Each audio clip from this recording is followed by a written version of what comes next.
తాండూరులో RTC JAC పిలుపు మేరకు జరుగుతున్న సమ్మె మూడో రోజుకు చేరుకుంది. ఈ సందర్భంగా ప్రజాసంఘం నాయకులు మాట్లాడుతూ తమ డిమాండ్ల పరిష్కారం కోసం ఆర్టీసీ కార్మికులు సమ్మె కొనసాగించడంతో సాధారణ రవాణా సేవలు దెబ్బతిన్నాయి. శంకర్ గౌడ్ మృతి పట్ల మౌనం పాటిస్తూ నిరసన వ్యక్తం చేశారు. ఇప్పటికైనా ప్రభుత్వం ఆర్టీసీతో చర్చలు జరిపి తమ డిమాండ్లు నెరవేర్చాలని కోరారు.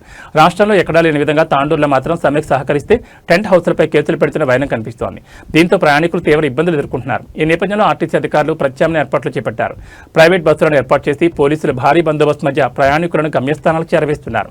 సమ్మె కొనసాగుతున్న పరిస్థితుల్లో రవాణా పూర్తిగా సవ్యంగా లేకపోవడంతో ప్రయాణికులు అసౌకర్యానికి గురవుతున్నారు. సమస్య త్వరగా పరిష్కరించాలని ప్రజలు కోరుతున్నారు.